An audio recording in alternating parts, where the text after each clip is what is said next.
Hello दोस्तों, welcome to my YouTube channel Deepak Jahangir blogs.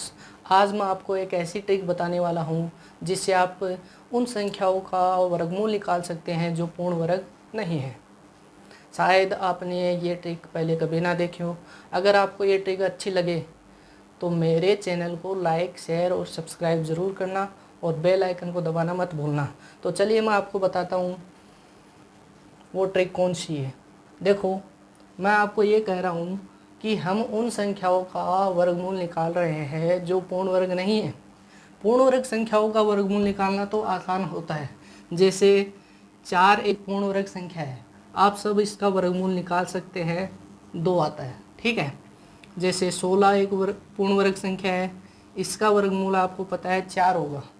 लेकिन ऐसी संख्याएं जो पूर्ण वर्ग नहीं है जैसे कि 5, 7, इन संख्याओं का वर्गमूल निकालने के लिए ये ट्रिक है। तो चलिए शुरू करते हैं। हम ये ट्रिक जानते हैं कि कौन सी वो ट्रिक है जिससे हम इन संख्याओं का वर्गमूल निकाल सकें जो कि पूर्ण वर्ग नहीं है। देखो, शुरू करते हैं। मैंने माना कि जेड अपनी वो संख्या है जो कि पूर्ण वर्ग नहीं है। जेड जो संख्या है ये पूर्ण वर्ग नहीं है।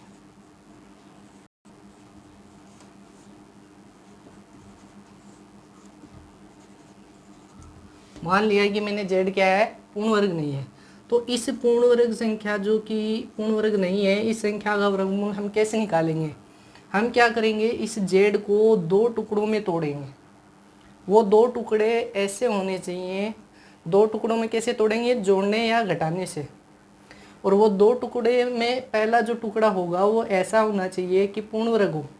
जैसे हम इसको एक्स और वाई में तोड़ देंगे, या तो प्लस जोड़ के या घटा के तोड़ेंगे। अब इसमें से ये जो एक्स है, यहाँ पर मैं आपको साइड में लिख के बता देता हूँ।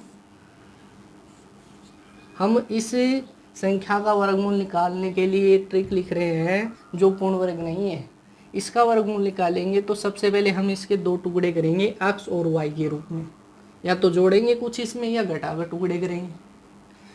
अब पहला जो टुकड़ा है जो कि एक्स, यहाँ पर जो एक्स है वो आपका पूर्ण वर्ग होना चाहिए। शर्त ये है कि जो एक्स है वो आपका पूर्ण वर्ग होना चाहिए, ये संख्या आपकी पूर्ण वर्ग हो। इतना करने के बाद में आपको आगे क्या करना है कि ये जो एक्स है जो कि पूर्ण वर्ग है, इसको अलग लिख लेना है। अगर प्लस है तो प्लस और माइनस है तो माइनस। अब आपको ये जो अगली संख्या है वाई, ऐसी की ऐसी लिखनी है और अपोन में 2 रूट एक्स ये लिख देना है। तो ये जो ट्रिक है, ये जो फॉर्मूला है, इस फॉर्मूले से हम उन संख्याओं का वर्गमूल करेंगे जो पूर्ण वर्ग नहीं है। ठीक है। अब मैं आपको एक एग्जांपल बताता हूँ कि कैसे हम इस फॉर्मूले से उन संख्याओं का वर्गमूल ज्ञात करेंगे जो पूर्ण वर्ग नहीं है। जैसे मैंने एक एग्जांपल लिया कि हमें निकालना है भाई 7 का वर्गमूल निकालना है। तो हम क्या करेंगे, सबसे पहले वर्गमूल का साइन लगाएंगे। उसके बाद में हम इसको किन्हीं 2 टुकड़ों में तोड़ेंगे, या तो कुछ जोड़ के तोड़ सकते हैं या घटाकर तोड़ेंगे। लेकिन उनमें से पहला टुकड़ा ऐसा होना चाहिए जो पूर्ण वर्ग हो। अब 7 को हम कौन से 2 टुकड़ों में तोड़ सकते हैं? 7 को मैं 4 + 3 के रूप में तोड़ सकता हूँ। इसमें जो पहला टुकड़ा है एक्स है वो पूर्ण वर्ग है। 7 को मैं ऐसे भी तोड़ सकता हूँ, 9 - 2, इसमें 9 पूर्ण वर्ग है। ठीक है। तो हम इन दोनों ही से इसका वर्गमूल निकाल सकते हैं। लगभग दोनों का मान समान ही आएगा। जैसे हम इस टुकड़े से हम इसका वर्गमूल निकालेंगे। कैसे लिखूंगा मैं इसको? √9 - 2। अब आगे क्या करना है, ऐसा इतना होने के बाद में आपको ये वाला पोर्शन क्लियर करना है।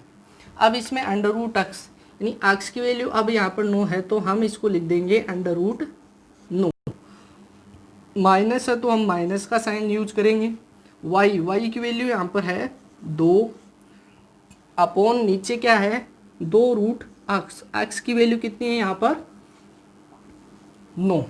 अब इसको आगे सोल्व करेंगे, इसका वर्गमूल हो जाता है 3, 2 से 2 कैंसिल हो गए, 1 अपॉन इसकी वैल्यू है 3। इसको सोल्व करेंगे कितना हो जाएगा 9 माइनस 1 8 और अपॉन में 3। अब 8 में 3 से डिवाइड कर देंगे, जितनी भी वैल्यू आएगी वही इसका मान होगा। कितनी वैल्यू आती है 2.67, लगभग इसका मान होगा 2.67। तो √7 का वर्गमूल निकाल सकते हैं हम ऐसे, इस फॉर्मूले से। तो ये जो ट्रिक, ये जो फॉर्मूला मैंने आपको बताया है, इस फॉर्मूले से हम उन सभी संख्याओं का वर्गमूल निकाल सकते हैं जो पूर्ण वर्ग नहीं है। अगर आपको ये ट्रिक पसंद आती है तो मेरे चैनल को सब्सक्राइब